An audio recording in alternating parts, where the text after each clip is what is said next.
Francesco exclama em italiano, empolgado com o que vê. Marco Antônio encara. Sério?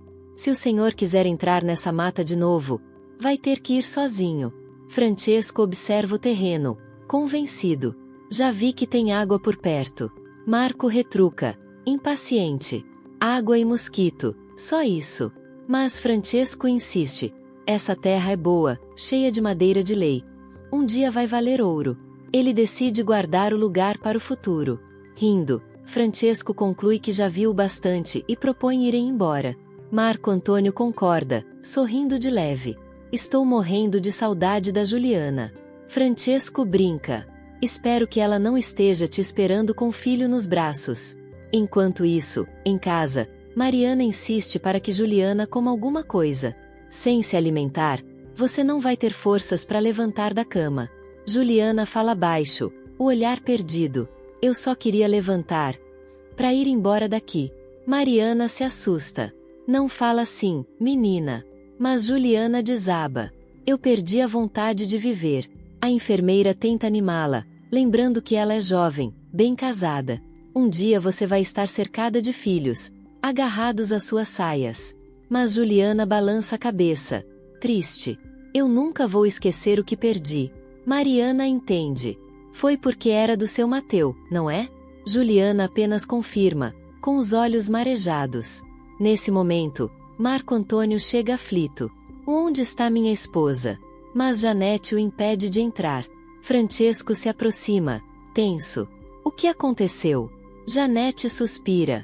A criança nasceu enquanto vocês estavam fora. Francesco sorri, acreditando que o neto nasceu bem. Mas Janete continua, com a voz embargada. O bebê nasceu morto. Marco Antônio fica em choque. Ela explica que o parto foi difícil, que o bebê veio ao mundo com cordão enrolado no pescoço. Marco Antônio, devastado, não aceita consolo. Janete lamenta. Foi uma fatalidade, meu filho. Ele pergunta como está a Juliana. Janete responde, triste. Está entregue, sem forças. Disse que quer morrer, mas pelo menos aceitou um pouco de canja hoje. Francesco se revolta. Isso é injusto. Janete tenta acalmá-lo. É destino, Francesco. Coisa dos desígnios de Deus. Marco Antônio decide ver Juliana. Janete pede. Vá com cuidado. Francesco ainda insiste em saber como tudo aconteceu. Janete explica que parecia tudo bem, mas as dores começaram de repente, logo depois da saída deles. Marco entra no quarto. Mariana entende e se retira, deixando os dois a sós. Juliana pergunta, com a voz fraca. Você já sabe, não é? Ele apenas acena, sem palavras. Ela murmura. Nosso bambino nasceu morto. Marco segura sua mão. Era o nosso filho, Juliana. Ela repete, angustiada. Eu nem cheguei a vê-lo. Marco a abraça forte. Chora. Amor. Chora. Eu também estou chorando. Na sala, Francesco quer saber o que foi feito da criança. Onde está o bambino? Janete explica, abatida. Não dava para enterrar no jardim, nem deixar Juliana vê-lo assim. Ela conta que mandou levar o corpo para a Santa Casa. Francesco se espanta. Janete tenta se justificar. Eu fiquei desesperada. Foi a única coisa que me veio à cabeça. Não tenho coração de pedra, Francesco. Ele respira fundo e encerra o assunto. Basta. Não quero mais falar nisso. Nem sei o que dizer à povereta. Mas a vida dela não pode parar. No quarto, Juliana repete, entre lágrimas. Eu quero morrer. Marco segura o rosto dela com ternura. Não fala isso. Também estou sofrendo. Eu queria esse filho. Como se fosse meu. Silêncio. Só o som da dor que os une. Juliana reconhece o que fez. E pede desculpas, com a voz embargada. Marco Antônio tenta confortá-la. Meu pai também está chocado com o que aconteceu. Você pode imaginar. Ele segura a mão dela e pede, com doçura. Seja forte, Juliana. Ela responde baixinho. Eu quero ser forte, Marco. Ele promete, decidido. Quando você se levantar dessa cama, nunca mais vai ficar trancada nessa casa. Eu sei que você se angustia sem ter o que fazer. Juliana sorri de leve. É vero. Marco continua, animando o clima. Assim que você melhorar, vai trabalhar na casa bancária do meu pai. Ela se espanta. É verdade. É sim. Ele confirma. Ainda não falei com ele, mas tenho certeza que vai gostar da ideia. Enquanto isso, Janete dá instruções sérias. Se Francesco perguntar, digam que a criança foi deixada na roda da Santa Casa. Mariana arregala os olhos. E depois? O que acontece então? Janete suspira. A criança estava morta. Foi a única resposta que me veio à cabeça quando ele perguntou. Damião se preocupa.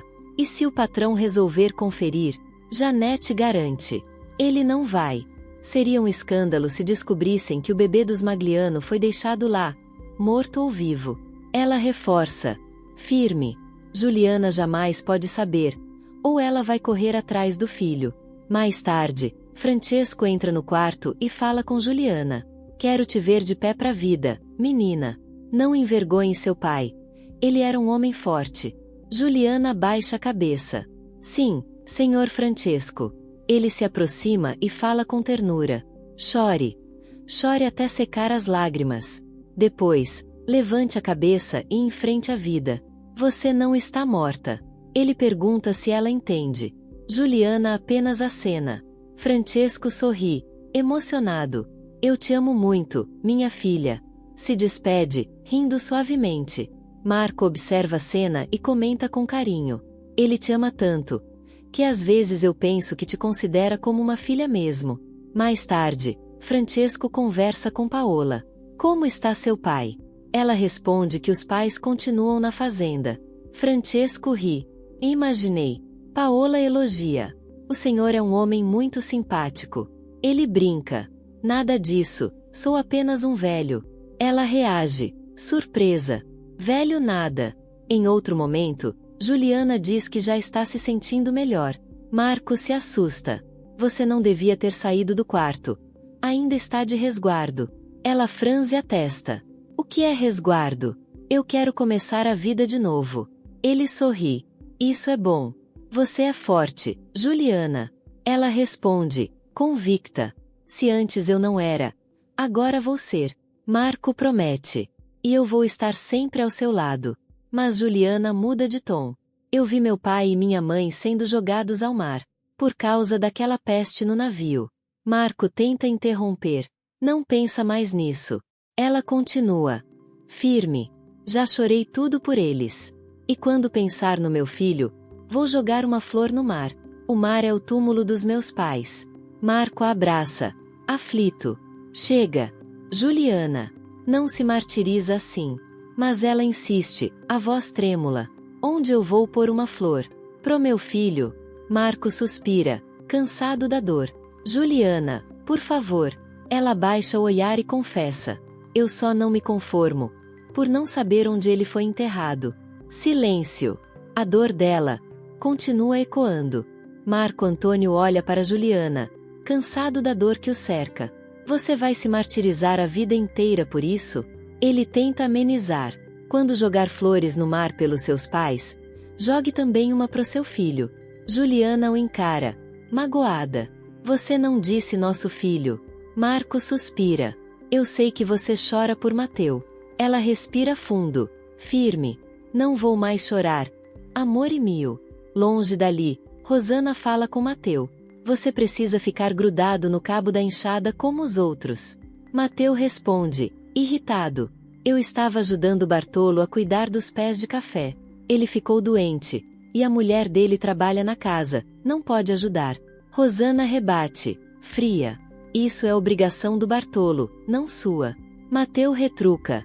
Firme. Eu sei o que estou fazendo. Ela observa e, por fim, concorda com o aceno. Enquanto isso, Altino conta histórias antigas.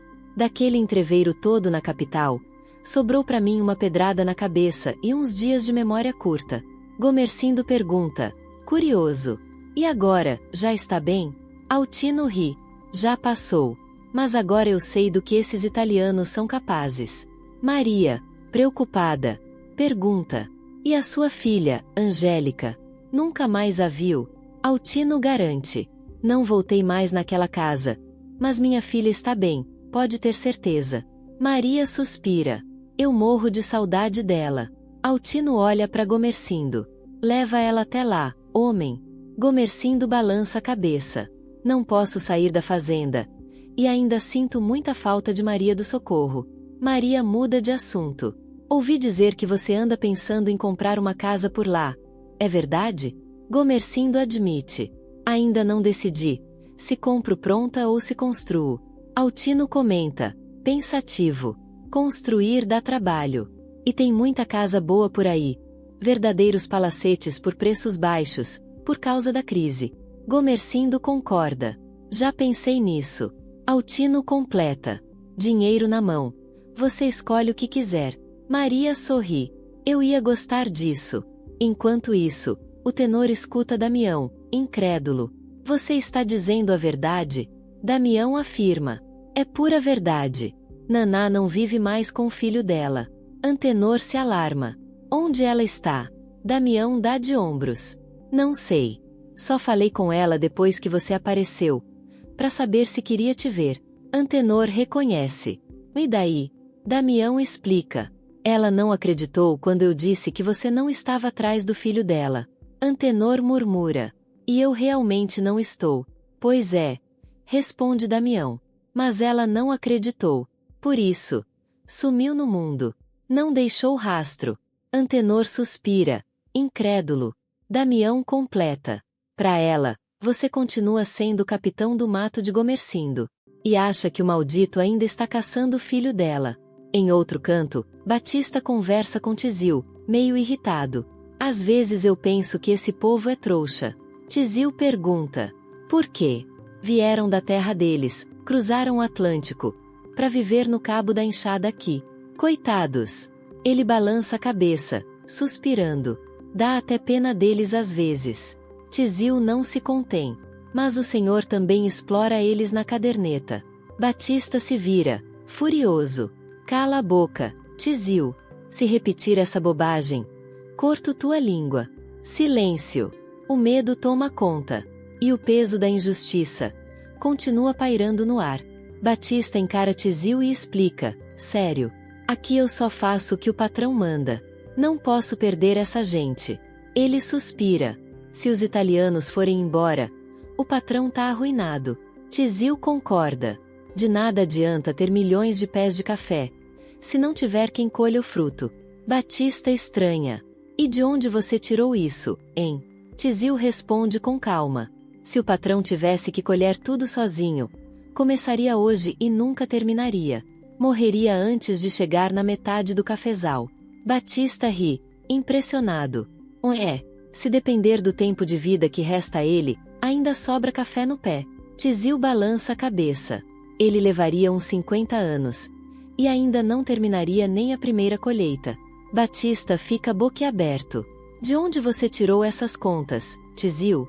Eu ainda não sei ler nem escrever direito. Responde ele, mas sei fazer cálculo. Batista lembra. Você é quem anota as despesas dos italianos na caderneta, não é?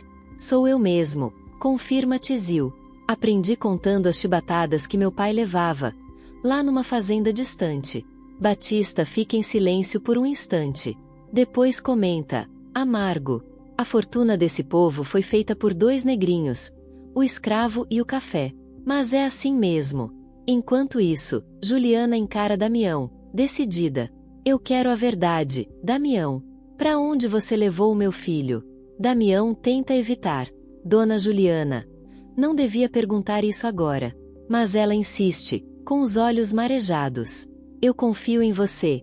Quero saber. Damião respira fundo. O pobrezinho nasceu morto. Para que saber onde ele está agora? Juliana segura o braço dele. Quero saber, Damião. Ele confirma, sem jeito. O que Dona Janete disse é verdade. Eu e Dona Mariana levamos o bebê para a Santa Casa de Misericórdia. E deixamos na roda. Juliana pergunta, confusa. O que é essa roda? Damião explica devagar. É uma roda na parede da Santa Casa. Colocasse a criança dentro. Ela gira. Do outro lado alguém pega. E ninguém sabe quem deixou, nem quem recolheu. Juliana arregala os olhos. Então vocês deixaram o meu filho lá? Damião repete, pesado. A criança estava morta, Dona Juliana. Não chorou. Nasceu sufocada. Ela se levanta, desesperada. Onde fica essa santa casa? Onde está essa roda? Damião pede, aflito. Por favor, não insista. Mas Juliana chora. Me leva até lá, Damião. Lá vão poder me dizer onde enterraram o meu bambino. Ele balança a cabeça. Firme. Eu não posso, Dona Juliana. Ela implora. Eu preciso saber. Preciso ver o lugar. Damião tenta conter as lágrimas. Eu sei como a senhora está sofrendo. Mas não me peça isso, pelo amor de Deus. Juliana pergunta, em italiano. Percheno? Ele responde, abatido. Agora a senhora é uma Magliano. Imagine o escândalo se for lá procurar uma criança deixada morta naquela madrugada. Nem seu Francesco perdoaria. Juliana respira fundo e, aos poucos, concorda. Está certo. Damião completa, com o olhar baixo. Se o bebê tivesse nascido vivo, eu seria o primeiro a levá-la. Juliana se cala. Depois murmura. Eu juro que ouvi um choro naquela hora. Damião fica paralisado. A lembrança o atravessa como uma lâmina. Ele recorda o passado. Eu vi quando batiam no meu pai, lá no tronco, por ordem do pai da Dona Janete. A voz dele falha. O menino dele contava as chibatadas, um por um. Antes, batiam até querer. Silêncio. O peso da dor. Se mistura a lembrança. E, por um instante, os dois parecem sentir a mesma ferida aberta pelo destino. Damião continua, com a voz embargada. Depois veio a lei, que limitou a 50. E o menino contava, uma por uma. Ele baixa a cabeça. Eu morria de vergonha, amarrado no tronco. E o pequeno chorava mais do que eu. Juliana se desespera. Meu Deus, que ele não conte mais nada, por favor. Damião tenta se recompor. Dona Juliana, não me pergunte mais sobre o seu filho. A criança estava morta. Nasceu sufocada. Ele fecha os olhos, tomado pela dor. Eu também perdi o meu. Ainda em vida. Nem sei o que fizeram dele. Juliana, resignada, murmura baixinho. Vê a Beni. Vê a Beni. Não quer mais saber onde enterraram o subambino. A música sobe, densa, dramática. Damião desvia o olhar. Sente vontade de contar tudo. Mas se cala. Corta para o cafezal. Sob o sol forte. Bartolo comenta, suando. Esses dias estão cada vez mais quentes. Batista, não tá difícil trabalhar aqui não? Batista enxuga o rosto. Tá sim. Parece que o sol nunca apaga nesse lugar. Bartolo sorri, nostálgico. Quando é que vamos ver tudo coberto de branco? Como lá na minha Itália. Batista estranha. Branco? Tá falando do quê? Do inverno, da neve. Responde Bartolo. Batista ri alto. Aqui não neva, homem. Nos cafezais só fica branco quando dá flor. Ou quando bate geada. Geada? Pergunta Bartolo curioso. O que é isso? Batista explica com calma. Não chega a ser neve. Quase ninguém aqui conhece direito. Mas quando forma, é um desastre. Queima os pés de café todinhos. Bartolo se espanta. Queima. Como assim? Queima mesmo. Responde Batista. A geada vem do orvalho da noite. Cobre o pasto, os pés de café. Fica tudo suado. Parece até que tomaram vinho. Ele sorri, olhando pro horizonte. De manhã, tudo fica branquinho. Bonito de ver. Parece sorvete, ou fraldinha de garça. Mas é perigoso. O gelo queima tudo que é verde. Bartolo se aproxima, intrigado. E depois? Batista continua. Depois o sol vem, e o gelo derrete. Se não tiver chovido, ou ventado antes, o derretimento queima o resto. Pasto, horta, cafezal, tudo. Bartolo arregala os olhos. Que coisa! Batista dá de ombros. Mas é raro por aqui. Quando acontece, é só uma geadinha leve. Não faz grande estrago. Bartolo olha o céu e comenta. Lugar abençoado. Então, ele sorri. Batista, teu italiano é bom, viu? Por que vocês não plantam uva aqui? Para fazer vinho. Batista ri. E tu entende disso, é? Entendo sim. Responde Bartolo. Quando era menino, lá na Itália, tomava vinho na mamadeira. Sobrevivia até a febre amarela. Batista gargalha. Agora entendi tudo. Mas olha, não inventa moda, não. O patrão mandou parar com essas ideias, lembra? Corta para o casarão. Leonora se aproxima da senhora e pergunta: Dona Maria, o senhor Altino vai dormir aqui esta noite? Maria confirma: vai sim. E depois, dê de comer pro cocheiro dele. Leonora assente. E onde ele vai dormir? Rosana intervém: pode deixar. Leonora: manda ele pra senzala. Cuidarei disso, confirma Leonora. Gomercindo entra na conversa: tranquilo, eu não quero mais terra. Já tenho bastante. Nem gosto de falar nisso. Parece até que tô me gabando. Altino ri. O imagina. Homem. Nem passa pela minha cabeça. Gomercindo continua: eu só queria que o seu filho, o doutor Augusto, se interessasse um pouco mais pelas fazendas. Altino franze o senho. E por que diz isso? Porque pelo que eu vi, responde Gomercindo, ele nem liga pras próprias fazendas. Altino respira fundo.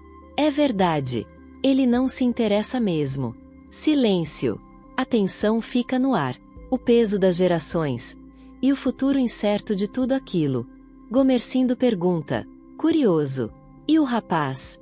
O que é que ele quer da vida? Altino suspira. Já contei antes, Gomercindo. Desde antes do casamento com Angélica. Ele quer ser político. Gomercindo arqueia a sobrancelha. Político. E como é que tá indo isso? Altino desanima. Até agora. Nada. Mateu, que ouvia de longe, intervém em tom de deboche. Manda ele pra mim. Eu boto esse doutorzinho pra trabalhar de verdade. Gomercindo se irrita. Calha a boca, Mateu. Mas Mateu insiste.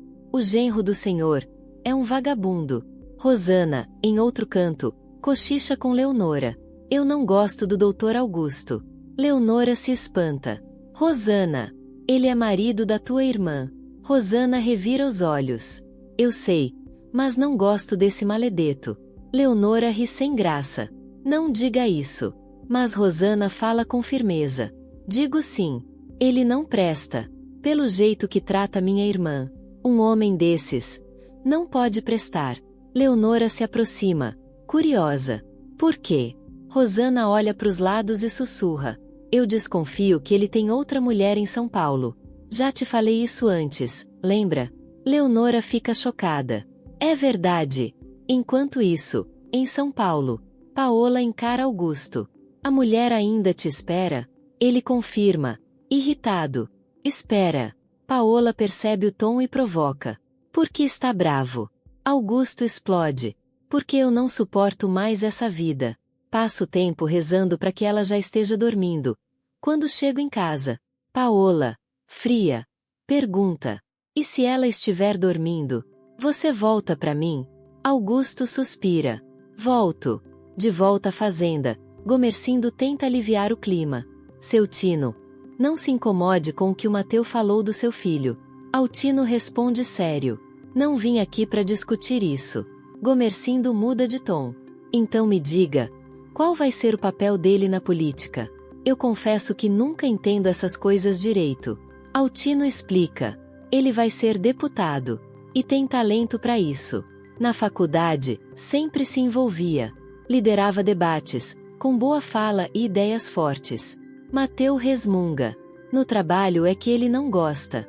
Altino vira para ele, irritado. O senhor é inconveniente, Mateu. E ignorante também. Trabalho não é só pegar na enxada.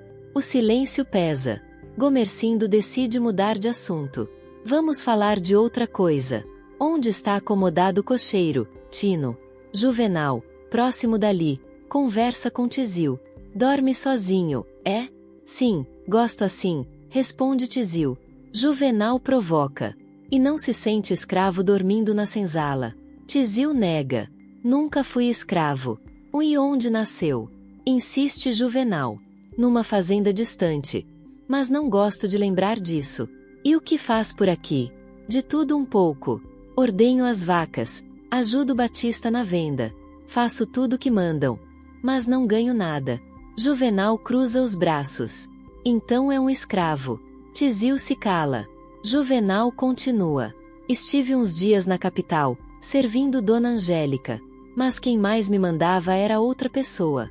Tizil arregala os olhos. Quem? Juvenal hesita. Acho que já falei demais. Pode confiar em mim, insiste Tizil. Juvenal cede, com voz baixa. Lá na cidade, vi muito negro esperto, ganhando dinheiro, vendendo de tudo, sem cara de escravo. Tizil sorri. E eu? Tenho cara de escravo? Tem, responde Juvenal. Trabalha de graça. E ainda acha bonito. Tizil abaixa a cabeça. Oh, tem razão. Depois de um tempo, ele pergunta. O doutor Augusto. O senhor disse que ele ficou na capital a serviço da Dona Angélica.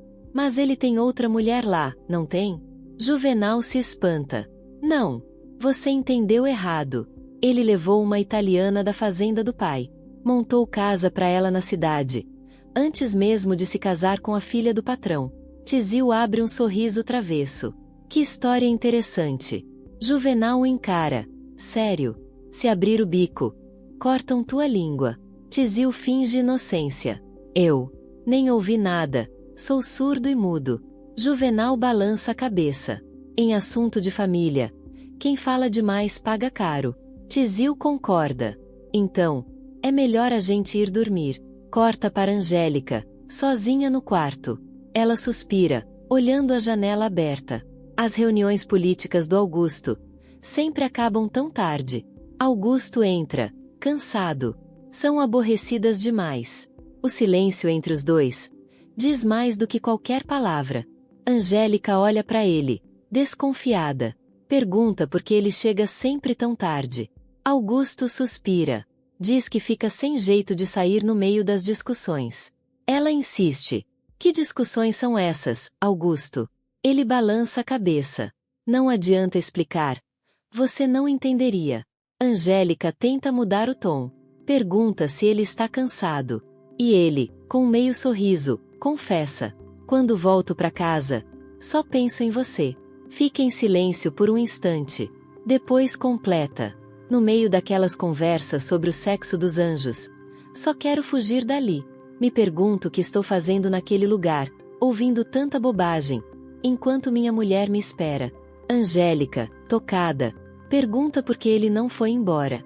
Augusto ri, meio irônico. Se eu fosse, iam voltar a falar de monarquia. Ele explica que muitos querem derrubar a república e trazer de volta o império. Uma loucura. Diz ele. O país se libertou de Portugal. Dom Pedro gritou independência ou morte. E ninguém morreu. A república nasceu. Foi um passo à frente. Mas agora, as viúvas da monarquia voltam a chorar. Inclusive meu pai. Com amargura, Augusto comenta. Ele é conservador demais. Só pensa nos cafezais. Eu já não acredito nisso. Mais tarde, Altino se despede. Gomercindo, cordial, o convida a descansar. Sua cama já está pronta. Fique à vontade. Altino sorri. Agradeço, meu amigo. Sua casa é sempre acolhedora. Gomercindo responde com orgulho. Você é da família. Altino, distraído, comenta. Que pena que Maria do Socorro não está aqui. Queria elogiar o macarrão da Paola. Gomercindo franze a testa. Que Paola? Altino tenta disfarçar, mas o amigo insiste. Minha filha se chama Angélica. E nunca cozinhou macarrão. O silêncio pesa. Altino ri sem graça. Acho que bebi demais. Confundi as coisas. Mas Gomercindo não aceita. Sente-se. E me explique. Pressionado, Altino respira fundo. Paola é uma italiana que vivia na minha fazenda. Ela mexeu com a cabeça do Augusto. Muito antes dele conhecer sua filha. O olhar de Gomercindo endurece. Altino continua, sem jeito. Tentei separá-los, mas não consegui. Quando ele se casou com Angélica, já tinha levado Paola para São Paulo. Sustentava as duas. O ar fica pesado. Altino lamenta. Mais cedo ou mais tarde, você descobriria. Gomercindo fica em choque. Que decepção! Murmura. Altino tenta justificar. São fraquezas da juventude, Gomercindo. Todos pecamos. Mas o amigo interrompe, firme. Existe algo chamado fidelidade conjugal.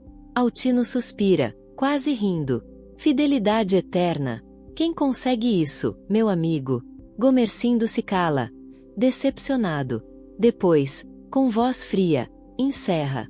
Vá dormir, Altino. Ele se levanta, se despede. Os dois trocam um boa noite sem olhar nos olhos. Enquanto isso, em outro canto da fazenda, Bartolo conversa com Leonora.